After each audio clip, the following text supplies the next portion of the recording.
Vous êtes sur First Media TV. Merci de nous rejoindre dans votre émission économique Investir au Congo. Engagement citoyen, résilience et progrès, c'est sous ce terme que la République du Congo a célébré ses 63 ans d'accession à la souveraineté nationale. On parle de progrès, c'est tout le sens également de l'engagement que mène un homme. Paul Nestor Mwanzimbi, il est le président du Congrès des chefs d'entreprise du Congo. Avec lui, nous allons aborder les questions d'actualité. Merci de nous rejoindre dans votre émission Investir au Congo. Monsieur le Président, bonjour. Bonjour, mon très cher compagnon de lutte. Alors, comment se porte le Président et comment se porte le Congrès des chefs d'entreprise du Congo? Et le Congrès se porte comme va le pays. Nous sommes une organisation patronale qui milite pour la promotion des entreprises, pour la défense des intérêts des entreprises. Également, nous travaillons en partenariat avec les pouvoirs publics. Donc, le climat du pays, c'est le même climat que le Congrès vit aujourd'hui. D'entrée de jeu, parlons donc de ce climat entre vos relations, c'est-à-dire que le secteur public et privé, c'est le dossier de la dette intérieure. Voilà un vieux dossier qui a fait couler tant d'encre et de salive. À ce jour, Président, quelle est l'évolution de ce dossier au regard des chefs d'entreprise du Congo? Merci beaucoup. C'est un dossier très préoccupant pour le secteur privé. Vous savez que l'année dernière, le gouvernement a payé la tranche de 0 à 50 millions. Et aujourd'hui, le gouvernement n'est plus avancé. Le Congrès, de son côté, a mené des actions à l'endroit du ministère des Finances. Des actions qui ont permis de présenter le cahier de charges, qui porte essentiellement sur toutes les revendications du secteur privé, en partant de la programmation qui doit se faire à l'emprunt obligataire. La programmation autour de la paye. Autour de la paye. Donc, comme ça se fait généralement, dans l'exercice de l'exécution du budget, l'État, chaque année, paye la dette des entreprises. Malheureusement, le ministère des Finances ne pratique plus comme de coutume et ne réalise plus ses engagements vis-à-vis des entreprises parce que chaque année, à la fin, les entreprises ont des dettes et qui sont transférées à la CCA. Aujourd'hui, le Congrès se bat dans les échanges que nous avons avec le ministère des Finances à faire en sorte que la dette des entreprises soit payée. Donc, je disais que nous avons engagé des pourparlers avec le ministère des Finances sur toutes les questions, n'est-ce pas, de la dette intérieure. Aujourd'hui, je peux rassurer aux entreprises que le Congrès n'a pas baissé ses bras, surtout sur la question de l'emprunt obligataire, la revendication sur la publication des réclamations, la revendication sur le taux élevé de la décote de 35%, les revendications sur la mécanique qui produit chaque année la dette et la chaîne de la dépense. Vous savez, grosso modo, le secteur privé souffre beaucoup du fait que le gouvernement de la République ne respecte pas souvent ses engagements. Mais alors que, Président, il y a une réalité qu'on devrait souligner. Les chefs d'entreprise ont des redevances envers leurs banques parce que certains ont réalisé des services et les travaux eu égard des emprunts qu'ils ont fait auprès des banques. Or, les banques n'attendent pas. Bien sûr, parce que chaque fois qu'il y a un paiement, les opérateurs économiques ne sont plus en même de récupérer les bénéfices engagés dans le cadre de chaque marché. Voilà. Et puis, lorsqu'il y a un paiement, il y a derrière la décote de 35%. Et puis, vous avez également les dettes que nous avons vis-à-vis de la CNCS, qui sont récupérées automatiquement. Donc, toutes ces questions font l'objet des échanges que nous avons en quotidien avec le ministère des Finances. Et ici, je profite de cette occasion pour demander au gouvernement de la République de respecter le paiement des créances des entreprises. Vous constatez que pour cette année, pour ce que nous voulons, nous, au niveau des propositions en tant qu'organisation patronale, c'est que désormais, lorsqu'on fait un engagement, on doit être sûr qu'il y a une provision, n'est-ce pas? On n'attend pas engager l'entreprise dans une affaire et à la fin, on n'est plus en même de payer. Donc, les échanges que nous avons avec le ministère des Finances, c'est de faire que le ministère paye, respecte ses engagements. Mais je peux vous assurer que nous sommes en pourparlers avec le ministère des Finances.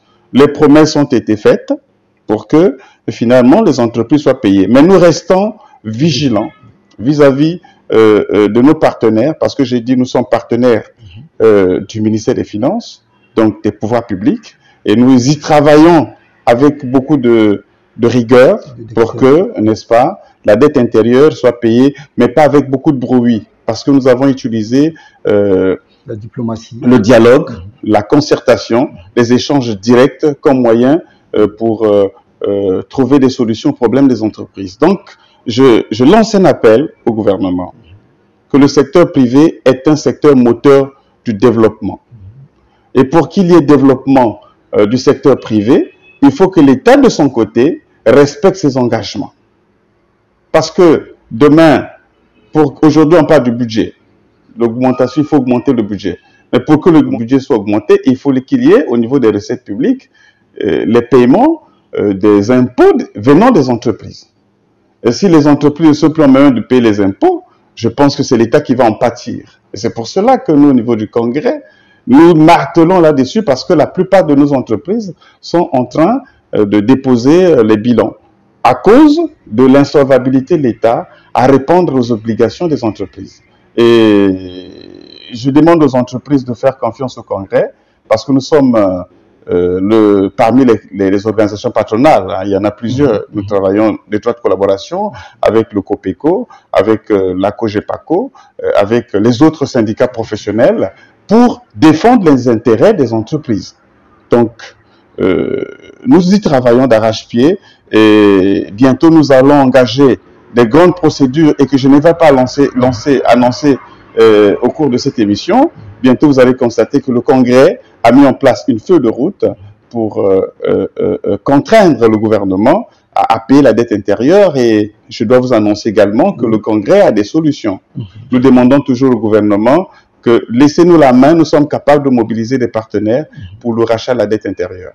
Donc, il suffit simplement qu'on se mette ensemble, d'accord, sur certaines exigences que nous pourrions leur demander pour que finalement, nous-mêmes, le Congrès, nous puissions aller sur le marché pour trouver des partenaires qui seraient en même de racheter la dette intérieure. Donc, on a besoin des bons trésors pour que finalement, nous puissions danser. C'est nous qui avons lancé l'emprunt obligataire. Voilà. C'est le Congrès qui allait négocier auprès des partenaires financiers et qui a convaincu le gouvernement pour la mobilisation de mettre la mise en place de l'emprunt obligataire qui a été une réussite. Malheureusement, une réussite parce que mes partenaires ont pu mobiliser les fonds, mais un échec parce que le gouvernement n'a pas payé le cash dû aux entreprises. Et c'est sur ça que nous sommes en train de travailler. Voilà donc, Président, j'espère que le message est passé. Vous avez parlé tantôt de la feuille de route et moi je voudrais bien qu'on revienne justement sur cette feuille de route du Congrès des chefs d'entreprise du Congo, notamment autour des innovations. Parce que tout dernièrement, nous avons assisté à la création d'une fédération, pas la moindre, celle qui était consacrée à l'agriculture, l'élevage et ensuite à la pêche. Et là, nous apprenons qu'une autre fédération est en train de voir le jour. Ben, merci beaucoup pour la question. Vous savez que le Congrès de chefs d'entreprise du Congo est très dynamique. Et nous avons comme ambition la diversification de l'économie. Et l'économie doit se diversifier à quel niveau? C'est au niveau du secteur privé. C'est pas le gouvernement, c'est le secteur privé qui doit se diversifier. Et parmi les axes que nous avons mis en exergue, il y a le secteur de l'agriculture. Comme vous comprenez, l'agriculture, c'est le développement des pays. Et nous devons consommer ce que nous produisons. Et c'est pour cela que lesquels doivent produire, ce sont les entreprises. C'est pour cela que notre fédération, qui est bien structurée, avec un conseil d'administration, avec un bureau exécutif, qui est déjà sur le terrain et qui a des grandes activités à pouvoir mettre en place dans la foire agricole. Nous sommes aujourd'hui sur le chantier de la fédération du secteur de l'informel et de l'artisanat. Vous savez que pendant les événements, pendant la crise de la Covid-19, nous avons été bien nourris par qui? Par le secteur informel. Et toutes les boutiques, toutes les entreprises étaient fermées. Et donc, ce sont les acteurs du secteur informel qui nous ont nourris. Là, nous évoquons la période de confinement. Voilà, la période de confinement, où nous avons été nourris par ce secteur. Mais nous voulons le dynamiser davantage, n'est-ce pas, au sein du Congrès, parce que nous avons des outils, nous avons des armes, nous avons des stratégies, nous avons des techniques pour accompagner ce secteur qui est un secteur abandonné. Mais nous n'allons pas le faire seuls. Nous allons le faire en harmonie avec non seulement les pouvoirs publics, mais les bailleurs de fonds. Donc, la semaine prochaine, je vous annonce, le samedi, il sera mis en place la fédération du congrès des chefs d'entreprise du Congo qui va porter sur le secteur de l'informel et de l'artisanat. Voilà. Président, je pense que c'est un grand challenge dans ce sens où on sait que ce sont les ouvriers délaissés et aussi qui ont du mal à accéder aux prêts, au crédit. Ce challenge, vous le tiendrez? On va le tenir parce que avant de mettre en place cette structure, nous avons baladé, nous avons été dans beaucoup de pays, nous discutons avec beaucoup de partenaires et c'est sur cette base que nous pensons qu'il est temps pour nous de mettre en place une fédération de ce secteur parce que c'est un secteur très dynamique de notre économie. Non seulement si nous l'organisons, il va accroître nos recettes publiques parce que quelqu'un qui a l'informel, qui va se transformer en formel, va commencer à payer à l'État ses impôts. Qui va gagner? C'est l'État qui va gagner. Vous comprenez? Et puis, ce secteur emploie beaucoup de main-d'œuvre. Au bénéfice de notre pays. Donc, il nous faut, en tant qu'organisation patronale, apporter notre pierre à l'édifice de ce secteur. Et après la fédération du secteur informel et de l'artisanat, nous allons passer au secteur transport logistique et transit. Et dont les acteurs sont déjà bouillants et ils veulent déjà qu'on les mette en place rapidement, mais nous le faisons étape par étape. Après l'agriculture, élevage et pêche, et nous voici nous lancer pour la mise en place de la fédération c'est par priorité, par rapport aux besoins du marché, que nous sommes en train de mettre en place ces fédérations. Voilà. En tout cas, on espère que ce n'est pas juste une vue d'esprit et que, parce que au regard de ces challenges, on espère que les moyens y seront justement et nous ne pouvons que porter cet engagement en vous accompagnant. Merci, et c'est ce que vous avez toujours fait d'ailleurs. Et nous encourageons votre chaîne parce que vous êtes l'une des meilleures chaînes que nous connaissons. First Media Active. Voilà. Merci. Justement, mesdames et messieurs, vous avez compris l'ambiance, c'est justement une ambiance économique. Nous parlons ici du progrès, mais lequel c'est celui de la République du Congo et qui passe par des acteurs économiques. Voilà donc, nous allons ouvrir notre vol, c'est celui qui concerne justement la coopération économique. Président, le congrès des chefs d'entreprise du Congo a reçu il y a quelques semaines une délégation qui revenait du Maroc. Et là, nous apprenons également l'arrivée imminente d'une délégation des investisseurs indiens. Qu'en est-il? Mais, vous savez, le congrès est ouvert à l'extérieur. Et nous avons une coopération économique très dynamique. Et après, donc, comme vous l'avez dit, après nos amis du Maroc, qui sont venus du secteur de l'agriculture et qui vont revenir d'ici pour mettre en place un agropole, n'est-ce pas, pour répondre à la chaîne des valeurs du secteur de l'agriculture. Nous allons bientôt recevoir le 22 une plateforme, le représentant d'une des grandes plateformes indiennes qui va venir travailler avec le Congrès des chefs d'entreprise du Congo pour toujours dans la même dynamique apporter un plus dans, n'est-ce pas, l'économie congolaise. Ils viennent dans tous les secteurs diversifiés. C'est une plateforme qui regroupe pas moins de 200 entreprises. Et donc, ils viennent en mission de prospection pour travailler avec le Congrès afin de repartir avec une bonne idée du Congo. Parce que notre pays n'est pas souvent bien connu. Nous avons un potentiel énorme. Et nous, en tant qu'organisation patronale, nous avons le devoir de vendre ces opportunités. Voilà l'action que nous sommes en train de mener aux côtés des pouvoirs publics, parce que les gens doivent comprendre le rôle du secteur privé et le rôle du secteur public. L'État crée les conditions. Et ce sont ces conditions que nous présentons, les conditions de travail adéquates et attrayantes. Et une fois que nous avons ces conditions, nous les présentons comme les opportunités auprès des bailleurs de fonds, des investisseurs. Et c'est le travail que nous faisons en tant que secteur privé. Nous faisons le relais des pouvoirs publics. Et comme vous le savez, dans une semaine et demie, nous allons recevoir au Congo... Président, avant qu'on aborde la question de ce programme, le programme de l'arrivée des investisseurs indiens, je voudrais bien qu'on explique un peu le mécanisme même des contacts avec le Congrès chef d'entreprise. Parce qu'on se dit, est-ce que en restant au Congo, comment est-ce que le Congrès arrive à attirer les investisseurs? Or, vous avez mis en place une politique qui consiste à se faire représenter à l'international. Absolument. Est-ce qu'on peut en savoir un peu plus? Mais bien sûr, notre statut nous donne le droit d'avoir des représentants à travers le monde. Aujourd'hui, le Congrès des chambres d'entreprise du Congo a un représentant en Inde et travaille d'étroite collaboration avec l'ambassadeur de l'Inde. Mais pas que l'Inde. Voilà, nous sommes représentés également au Maroc. Vous avez vu la dynamique avec le Maroc. Nous sommes représentés dans la Scandinavie, où nous avons aussi des Congolais, des chefs d'entreprise du Congrès des chefs d'entreprise qui vont participer à un grand forum qui va s'organiser au mois de septembre. Nous avons des partenaires dans la zone de la Roumanie, de la Yougoslavie. Et là aussi, dans les tout prochains jours, nous allons vous annoncer l'arrivée imminente des partenaires qui vont venir travailler dans le secteur des mines.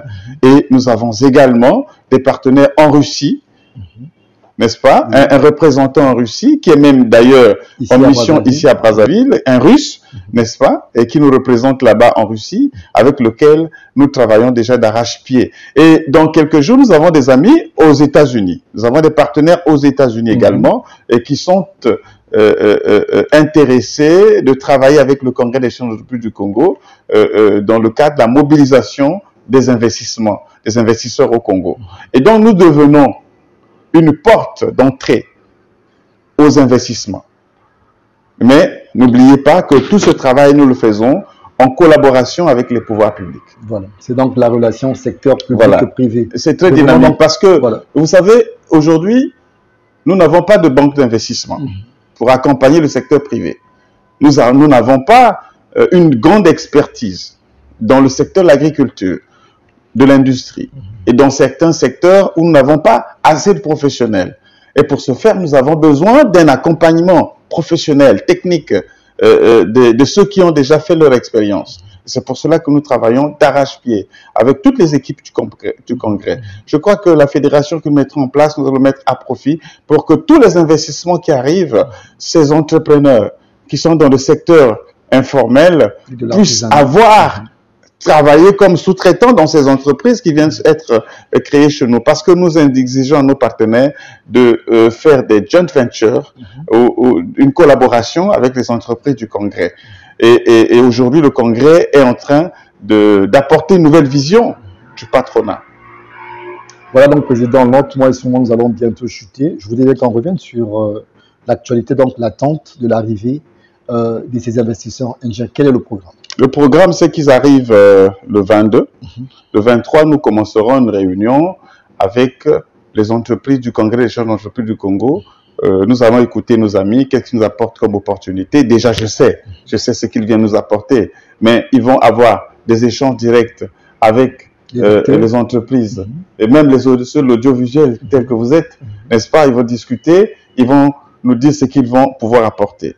Et après, nous allons faire la ronde des ministères. Parce qu'il faut qu'ils rencontrent le président de la Chambre de commerce. Parce que c'est notre partenaire. À tout seigneur, tout honneur. Voilà. Ils vont rencontrer le président Paul Obambi. Ils vont rencontrer l'agence de promotion des investissements.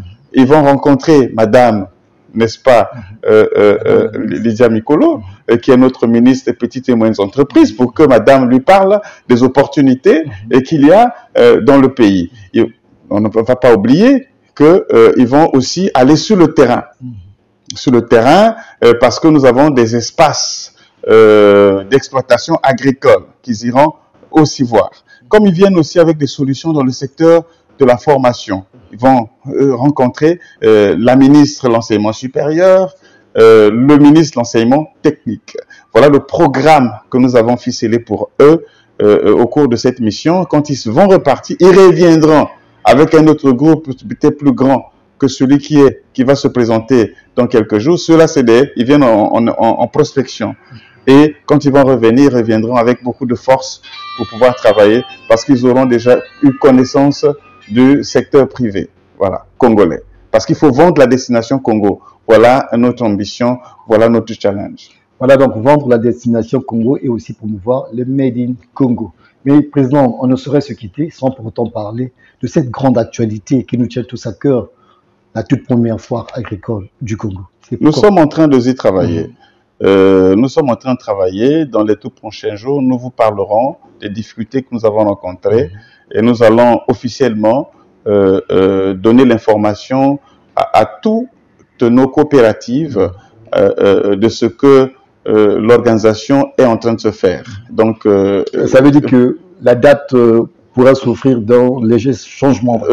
On va voir. Nous avons une équipe des experts qui est en train de travailler et nous aurons le rapport au courant de la semaine et nous pourrions, avec beaucoup d'aisance, vous dire exactement ce que nous allons faire. Et le mot de fin? Le mot de fin, c'est de rassurer les entreprises qu'ils ont véritablement un interlocuteur, qui est le Congrès des chefs d'entreprise du Congo, qui a la bonne connaissance de leurs problèmes. Et dans les tout prochains jours, nous avons un programme ambitieux avec les acteurs, tous les acteurs. Je ne voudrais pas les annoncer ici parce que nous avons toujours des gens, des détracteurs, n'est-ce pas, qui vont voler la stratégie que nous avons mis en place. Mais vous verrez seulement à travers le média, votre média, les activités que le Congrès va pouvoir organiser pour défendre les problèmes liés à la dette intérieure et pour promouvoir le secteur privé. Et mais pour nos partenaires qui arrivent, je demande aux membres du Congrès des chefs d'entreprise du Congo d'être toujours présents à ce genre de rencontres, d'encourager les activités que nous sommes en train de mener, parce que de coutume, les entreprises congolaises ne sont pas habituées à ce genre d'exercice. Mais aujourd'hui, le Congrès est une porte à l'investissement. Le Congrès est une machine de la recherche des opportunités et nous voulons que tous ceux qui veulent être parmi nous et qui sont intéressés à intégrer le Congrès, la porte est ouverte. C'est la maison des chefs d'entreprise du Congo et nous serons là pour les accueillir, pour que eux également, ils nous apportent leur savoir-faire. Voilà ce que je peux dire. Le Congrès est debout, en dépit, je vous ai dit, en dépit du climat qui n'est pas toujours favorable, mais le Congrès se battra aux côtés des pouvoirs publics pour défendre les chefs d'entreprise du Congo, pour aider les entreprises à accroître leur activité. Merci beaucoup pour votre chaîne de télévision qui a toujours accompagné le Congrès dans ces challenges. Merci plutôt pour la confiance au président. Et que dire de plus? La vie, c'est le combat et un homme, c'est celui qui vit selon sa vision et surtout ses convictions. Sinon, il devient esclave de sa propre vie. On se retrouve très prochainement sur Investir. Merci beaucoup, mon très cher. Merci. On va continuer ce combat jusqu'à la fin et on ne va pas s'arrêter. Merci beaucoup.